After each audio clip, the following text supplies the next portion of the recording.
ایک مسلمان جو ہے وہ یہ بات سمجھتا ہے کہ حیا اللہ تبارک و تعالیٰ کی صفت ہے اور اللہ تبارک و تعالیٰ حیا کو پسند فرماتا ہے۔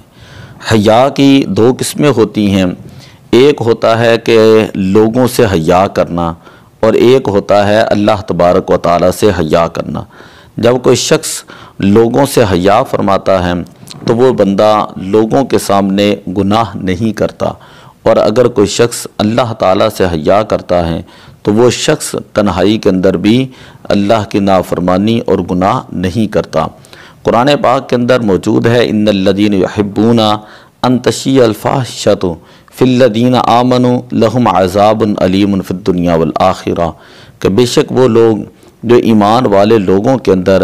بے حیائی اور فحاشی پھیلانا پسند کرتے ہیں ان کے لیے دنیا اور آخرت کے اندر دردناک عذاب ہے۔ حضرت سیدنا ابو مسعود عقبہ رضی اللہ تعالیٰ عنہ سے مروی ہے، آپ بیان کرتے ہیں حضور علیہ الصلاۃ والسلام نے ارشاد فرمایا ان مما ادرک الناس من کلام النبوۃ الاولیٰ، کہ بے شک پہلے تشریف لانے والے انبیاء اکرام علیہم السلام کے کلاموں میں سے یہ بات بھی ہے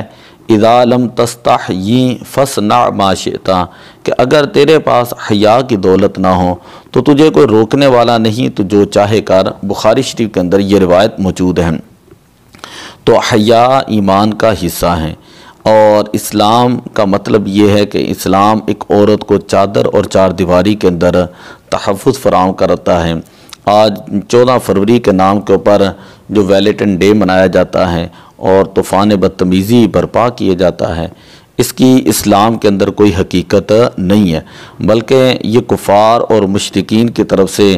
زنا کو عام کرنے کے لیے ایک طرح کا جھانسا دیا جاتا ہے، اور ہمارے مسلمان نوجوان اور بچے اور بچیاں اس گناہیں اور طوفان بدتمیزی کے اندر اور اس سیلاب کے اندر جو وہ بہہ جاتے ہیں، انہیں غور کرنا چاہیے اور اسلامی تعلیمات کی طرف دیکھنا چاہیے کہ عورت کی حیا، عورت کی عزت وہ کس چیز کے اندر ہے۔ اللہ تبارک و تعالیٰ نے اس کو حجاب کے اندر عزت عطا فرمائی ہے۔ دعا ہے اللہ تعالیٰ عمل کی توفیق عطا فرمائے۔ الصلاۃ والسلام۔